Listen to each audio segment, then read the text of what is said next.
Cuán firme cimiento se ha dado a la fe de Dios en su eterna palabra de amor. Con el propósito de compartir con usted las inmutables verdades de la palabra de Dios, presentamos A través de la Biblia, un estudio detallado y sistemático de toda la Biblia que le ayudará a conocer lo que Dios ha revelado para nuestro provecho espiritual.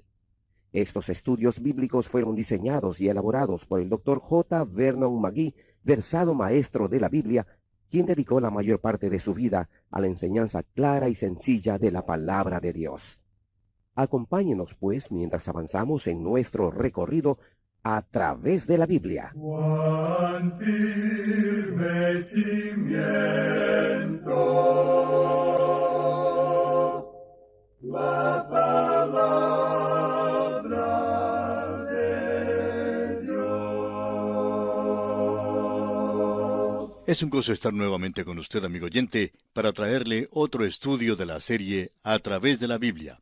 Este capítulo habla del pecado y la deshonra de Judá. La pregunta que consideramos fue, ¿por qué se nos cuenta esta historia aquí? Y dijimos que había dos aspectos principales. En primer lugar, Judá es la tribu de la cual procederá el Mesías. Hay algunos nombres interesantes que aparecen allí. Está el nombre de Judá, luego el nombre de Tamar, y más adelante Fares y Zara. Dijimos además que sus nombres aparecen también en el primer capítulo del Nuevo Testamento. En el capítulo 1 del Evangelio según San Mateo se da la genealogía de Jesucristo, y es allí donde se encuentran estos nombres también. Y esta es la línea que conduce al Señor Jesucristo, es decir, la línea de Judá. Luego, el segundo aspecto, la segunda razón por la cual se nos da o se nos cuenta esta historia de Judá en este capítulo, es porque, comenzando con el próximo capítulo, bajamos hasta la tierra de Egipto con José. Y notaremos más adelante que Dios arregló las circunstancias para que José fuera delante de sus hermanos y de su padre hasta Egipto. En realidad, Dios le envió allí a preparar el camino para la llegada de los israelitas. Parece ser un encuentro fortuito de circunstancias, incluyendo el hambre que se nos narra más adelante. Pero todo fue arreglado por Dios para sacarlos de Canaán por un tiempo. Si Jacob y su familia se hubieran quedado en la tierra de Canaán, habrían descendido hasta el nivel de los cananeos. Y Dios quería que se apartaran de los cananeos abominables y que estuvieran en la reclusión de la tierra de Gosén en Egipto. Hallaremos que esta gente aquí, es decir, los cananeos, eran una abominación, y aun después de que los israelitas llegaron a la tierra, los cananeos mantuvieron una influencia sobre ellos que no era nada buena. El incidente de este capítulo, pues, revela con claridad que Dios tuvo que alejar a Israel de esta gente. Leamos los primeros 2 versículos del capítulo 38 de Génesis. Aconteció en aquel tiempo que Judá se apartó de sus hermanos y se fue a un varón adulamita que se llamaba Hira. Y vio allí Judá la hija de un hombre cananeo, el cual se llamaba Súa, y la tomó y se llegó a ella. La historia nos habla de Judá, cuya línea será la línea real de Israel, como veremos más adelante. Es difícil creerlo al ver la historia de sus acciones aquí. Fue a hacer negocios con un varón adulamita, y al llegar allí vio a esta mujer cananea, y tuvo una aventura amorosa con ella. Y el versículo 3 dice, y ella concibió y dio a luz un hijo, y llamó su nombre Eso es exactamente lo que este hombre Judá había hecho. Había errado, había pecado. Y ahora, en los versículos 4 al 6 de este capítulo 38 de Génesis leemos, concibió otra vez y dio a luz un hijo, y llamó su nombre Onán. Y volvió a concebir, y dio a luz un hijo, y llamó su nombre Sela. Y estaba en Quesib cuando lo dio a luz. Después Judá tomó mujer para su primogénito la cual se llamaba Tamar. Esta es la primera aparición de Tamar. Así entra en la genealogía de Cristo. Ahora mire usted a esta familia. Está cargada de pecado. Leamos los versículos 7 al 10. Y el primogénito de Judá, fue malo ante los ojos de Jehová, y le quitó Jehová la vida. Entonces Judá dijo a Onán, llégate a la mujer de tu hermano, y despósate con ella, y levanta descendencia a tu hermano. Y sabiendo Onán que la descendencia no había de ser suya, sucedía que cuando se llegaba a la mujer de su hermano, vertía en tierra, por no dar descendencia a su hermano. Y desagradó en ojos de Jehová lo que hacía, y a él también le quitó la vida. Esto nos recuerda la hora presente cuando hay tanto énfasis en el sexo. Los hijos de Jacob también pusieron énfasis en eso. Por cierto que Judá le puso mucho énfasis. Leamos ahora el versículo 11 de Génesis capítulo 38. Y Judá dijo a Tamar su nuera, Quédate viuda en casa de tu padre, hasta que crezca Sela mi hijo, porque dijo, No sea que muera él también como sus hermanos. Y se fue Tamar y estuvo en casa de su padre. Ahora era la costumbre de aquel día que cuando un hombre moría, su hermano debía casarse con la viuda. Onán rehusó hacerlo y por eso Dios le quitó la vida. Judá entonces le dice a Tamar que se quede en la casa de su padre y espere hasta que su último hijo tenga edad suficiente. Ahora los versículos 12 y 13 dicen, Pasaron muchos días, y murió la hija de Súa, mujer de Judá. Después Judá se consoló, y subía a los trasquiladores de sus ovejas en Timnat, él y su amigo Hira el adulamita. Y fue dado aviso a Tamar diciendo, He aquí tu suegro sube a Timnat a trasquilar sus ovejas. Al parecer el negocio que Judá tenía con el adulamita que se llamaba Hira tenía que ver con la cría de ovejas, y deben haber tenido un tremendo rebaño juntos. Judá va pues a trasquilarlas. Mientras tanto, Tamar, su nuera, había esperado todo este tiempo en casa, y llega a la conclusión de que Judá no le dará a Sela por esposo. Los versículos 14 y 15 de Génesis capítulo 38 dicen, Entonces se quitó ella los vestidos de su viudez, y se cubrió con un velo, y se arrebozó, y se puso a la entrada de Enaim, junto al camino de Timnat, porque veía que había crecido Sela, y ella no era dada a él por mujer. Y la vio Judá, y la tuvo por ramera, porque ella había cubierto su rostro. Ahora Sela es el tercer hijo de Judá, el que Judá había prometido a Tamar. Ya ha crecido. Tamar entonces toma acción y se quita los vestidos de su viudez. Se sienta a la orilla del camino con el rostro cubierto, según la costumbre de las rameras de aquellos días. Veamos lo que sucede ahora en los versículos 16 y 17. Y se apartó del camino hacia ella y le dijo, Déjame ahora llegarme a ti, pues no sabía que era su nuera. Y ella dijo, ¿Qué me darás por llegarte a mí? Él respondió, Yo te enviaré del ganado un cabrito de las cabras. Y ella dijo, Dame una prenda hasta que lo envíes. Tenemos aquí un cuadro de Judá. Había inducido a la mujer cananea. Ahora hace lo mismo con Tamar. Este es un cuadro bastante oscuro y una historia muy fea la que tenemos aquí. Judá creía que ella era ramera. Ella vio la oportunidad de sacarle ventaja, y eso es exactamente lo que hizo. Veamos ahora lo que ocurre según los versículos 18 al 23 de este capítulo 38 de Génesis. Entonces Judá dijo, ¿Qué prenda te daré? Ella respondió, Tu sello, tu cordón y tu báculo que tienes en tu mano. Y él se los dio, y se llegó a ella, y ella concibió de él. Luego se levantó y se fue, y se quitó el velo de sobre sí, y se vistió las ropas de su viudez. Y Judá envió el cabrito de las cabras por medio de su amigo el adulamita, para que éste recibiese la prenda de la mujer, pero no la halló. Y preguntó a los hombres de aquel lugar, diciendo, ¿Dónde está la ramera de Enaim junto al camino? Y ellos le dijeron, No ha estado aquí ramera alguna. Entonces él se volvió a Judá y dijo, No la he hallado. Y también los hombres del lugar dijeron, Aquí no ha estado ramera. Y Judá dijo, Tómeselo para sí, para que no seamos menospreciados. He aquí yo he enviado este cabrito, y tú no la hallaste. Judá se encuentra ahora en una posición bastante difícil. Buscan por todo el pueblo a la ramera, pero no la pueden encontrar. El versículo 24 revela el resultado de la acción de Judá. Sucedió que al cabo de unos 3 meses fue dado aviso a Judá diciendo, Tamar tu nuera ha fornicado, y ciertamente está encinta a causa de las fornicaciones. Y Judá dijo, Sacadla y sea quemada. Ese es Judá. Aquí tenemos el criterio moral de 2 caras. Amigo oyente, Dios no aprueba estas cosas de ninguna manera. Esta historia se relata aquí en la palabra de Dios, pero de ninguna manera significa que Dios lo aprueba. Él no quería que su pueblo se portara así, y Dios lo desaprueba. Ellos se están portando exactamente como los cananeos, y por eso Dios va a apartarlos de esta tierra y los va a llevar a la tierra de Egipto. Allí Dios los va a separar y los va a aislar en la tierra de Gosén para alejarlos de esta influencia tan terrible. Este episodio revela la necesidad de que Dios haga eso. Judá está portándose de una manera que es indecible por lo malo. El caso es que Judá está más presto a ver el pecado en alguien más, pero no puede notarlo en sí mismo. Nos recuerda de aquella vez cuando Natán fue donde David y le contó la historia del hombre que tenía la corderita. Cuando Natán dijo que el rico llegó y se la llevó, David estuvo pronto a condenar al rico. David reaccionó exactamente como Judá reacciona aquí. David dijo que el rico era digno de muerte.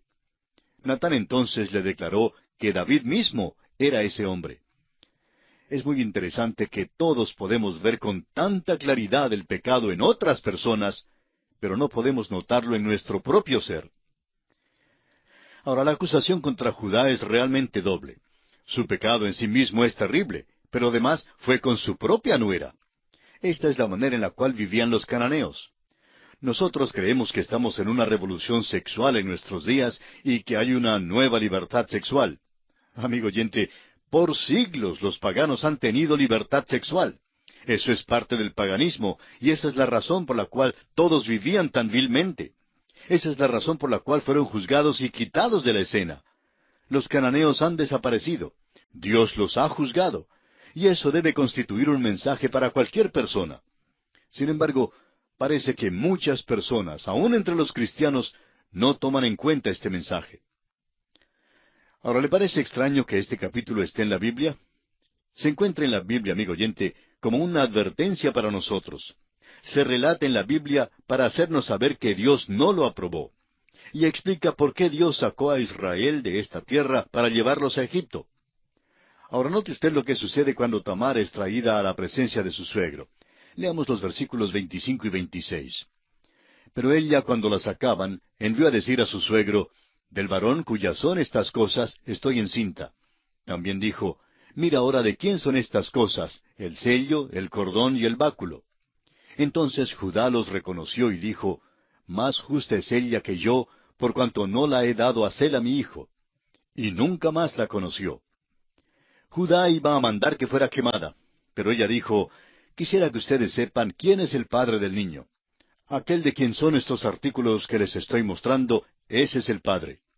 Judá miró los artículos y tuvo que admitir que el sello, el cordón y el báculo eran suyos. Esto fue algo muy repulsivo aún para Judá. Pero así vivían los cananeos. Dios por eso tiene que sacar a su pueblo de la tierra de Canaán y apartarlos de aquella influencia. Hagamos una pausa aquí por un momento para hacer una aplicación. Recuerde usted que todas estas cosas están escritas para nuestra enseñanza. Sirven como ejemplo para nosotros. Oímos decir hoy en día que si vamos a testificar a esta generación y si vamos a comunicarnos con ellos, tenemos que descender a su nivel. Bueno, en realidad no estamos de acuerdo con eso. Dios nunca ha empleado ese método de testificar. Dios, bajo todas las circunstancias, siempre ha exigido que su pueblo viva en un nivel superior y elevado, dedicados a Él. Bien podemos imaginar a uno de los teólogos de hoy en día acercándose a Noé y diciéndole, «Hermano Noé, estás pasando todo tu tiempo trabajando en esa arca y es una tontería que lo hagas. Vamos a tener una fiesta grande en Babilonia esta noche. Acaban de recibir un embarque de marihuana y esta noche vamos a experimentar unas sensaciones excitantes y bellas. Serviremos la hierba y nos gozaremos mucho y vamos a hacer el viaje. No tienes que construir esa arca, ven con nosotros». Noé, por supuesto, rehusaría ir con ellos. Pero el teólogo le preguntaría, «¿Cómo piensas alcanzar a esta gente extraña de Babilonia? ¿Cómo vas a alcanzarlos a menos que estés dispuesto a bajar y a comunicarte con ellos?» Amigo oyente, el hecho es que Dios nunca mandó a Noé a bajar para comunicarse con ellos. Dios le mandó a predicarles su mensaje. Y eso es lo que nos manda a hacer hoy en día. Dios nos ha enviado a compartir su mensaje. Y estamos firmemente convencidos que el pueblo de Dios hoy día debe estar firme. Dios nunca nos mandó a acomodarnos mejor. Dios nos ha mandado a entregar el mensaje de la palabra de Dios. Nos preocupan aquellos hombres que tienen miedo de perder las multitudes que tienen delante de sí y hacen todo lo posible para asegurarse de tener siempre un gran público al cual hablar. Tantos de ellos tienen muchos problemas, grandes problemas. Pero amigo oyente, Dios simplemente nos manda a predicar el mensaje del Evangelio. Se dice del Dr. Scofield, que fue convidado a predicar en el estado de Carolina del Norte, en los Estados Unidos. Era una noche lluviosa y muy pocas personas llegaron para escucharle. El pastor de la iglesia sintió la necesidad de disculparse ante el Dr. Scofield. Se le acercó y le dijo que sentía muchísimo que solo unas pocas personas hubieran llegado para escuchar a un hombre de la capacidad del Dr. Scofield. El Dr. Scofield respondió al pastor: «Mi señor tuvo solamente 12 hombres con quienes hablaba, y siendo que él tuvo solamente 12 hombres y nunca se quejó, ¿quién soy yo para quejarme con solo pocas personas para hablarles?». Amigo oyente, hay una lección grande que nuestra generación debe aprender. Tantas personas piensan que el culto, el servicio tiene que ser grande y que debe haber multitudes inmensas, porque de lo contrario Dios no está ahí. Es posible que Dios nos haya llamado a testificar a unos pocos hombres solamente. Creemos que si somos fieles en publicar la palabra de Dios, esto tendrá su efecto. Ciertamente producirá resultados. Bueno, Judá seguramente hizo un buen trabajo en comunicarse con los cananeos. No pudo haber descendido a un nivel más bajo que ellos. Y mire usted lo que sucedió. Resultó en tragedia.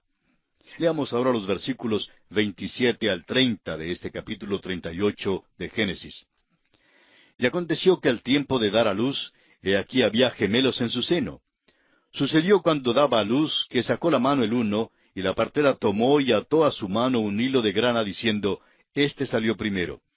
Pero volviendo él a meter la mano, he aquí salió su hermano, y ella dijo: «¿Qué brecha te has abierto?». Y llamó su nombre Fares. Después salió su hermano, el que tenía en su mano el hilo de grana, y llamó su nombre Sara. Busquemos ahora en el Nuevo Testamento y encontraremos la genealogía del Señor Jesús en Mateo, capítulo 1, versículo 3, donde leemos: «Judá engendró de Tamar a Fares y a Sara, Fares a Esrom y Esrom a Aram». Esta línea es la que condujo a Booz y luego a David y finalmente a Cristo. Y así concluye el capítulo 38 de Génesis. Y entramos en el capítulo 39. Notaremos aquí que José es una persona muy diferente a Judá. Parece que José y Benjamín gozaron de muchísima más enseñanza e instrucción y cuidado personal de parte de su padre que los otros 10 muchachos. Parece que Jacob tenía interés en estos 2 hijos solamente. Eso, por supuesto, produjo el odio y rencor de los otros hermanos, por lo cual vendieron a José a la esclavitud en Egipto.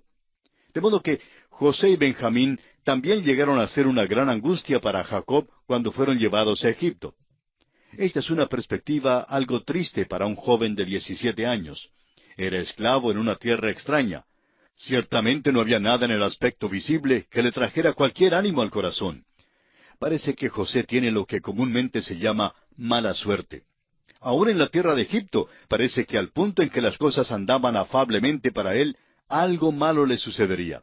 Siempre sucedió con un propósito, aunque fuera difícil que José viera ese propósito al principio. No hay ninguna persona en todo el Antiguo Testamento en cuya vida el propósito de Dios se viera con más claridad que en la vida de José.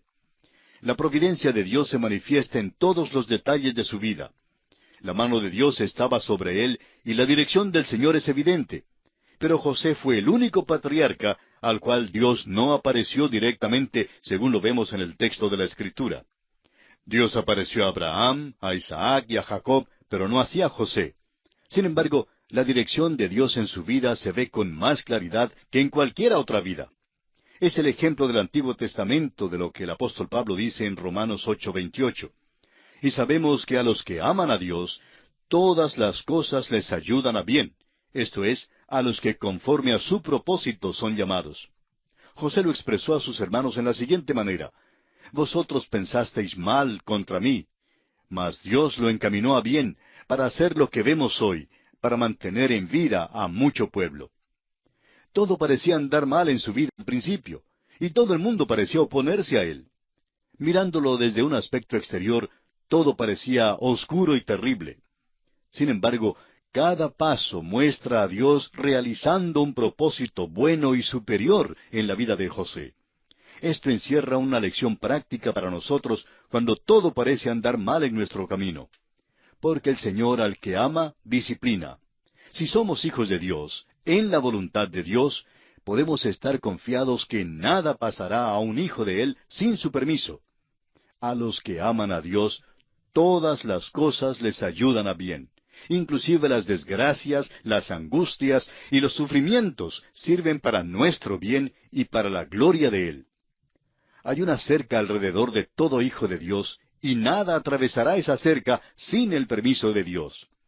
Usted recordará que cuando Satanás quiso probar a Job, le dijo a Dios, ¿no le has cercado alrededor a él y a su casa y a todo lo que tiene? Al trabajo de sus manos has dado bendición. Por tanto, sus bienes han aumentado sobre la tierra. Satanás pidió a Dios que quitara la cerca. Si consigue el permiso de Dios, entonces todas las cosas todavía ayudan a nuestro bien. El doctor Torrey solía decir que Romanos 8:28 es la almohada suave para un corazón cansado. Y alguien más lo ha expresado así: Dios no hace nada, ni permite que se haga nada, sino lo que haríamos nosotros mismos si sólo pudiéramos ver a través de todos los eventos de las cosas tan bien como Él los ve. Hay otro aspecto de la vida de José que debe servir de ánimo para cada hijo de Dios. Ningún hijo de Dios hoy jamás ha tenido una revelación directa de Dios. Algunos profetas falsos hoy día alegan lo contrario. Dios no ha aparecido a ninguna persona hoy en día. Es pues un ánimo para nosotros el que Dios no apareciera directamente a José. Todavía nos es posible saber que Él está guiándonos y dirigiéndonos. El tema de este capítulo 39 es que José es vendido a Potifar, oficial de Faraón. La esposa de Potifar trata de seducirlo. Al resistir José, ella inventa algo contra él, haciendo que él fuera echado en la cárcel. Leamos el primer versículo de Génesis capítulo 39.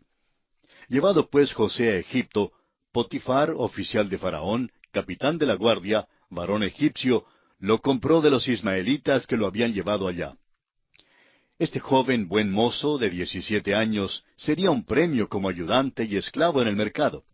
Fue comprado por Potifar, quien era capitán de la guardia. Es decir, era un militar, formaba parte del alto mando, un oficial eminente. Y tan pronto como José entró en la casa de Potifar, se nota que el Señor está con él. La bendición entró en esa casa cuando José entró. El versículo 3 revela cómo Dios bendecía a José. Y vio su amo que Jehová estaba con él, y que todo lo que él hacía, Jehová lo hacía prosperar en su mano. Esto suena bien. Hasta aquí todo va bien. Y cuánto quisiéramos añadir que todos vivieron felizmente.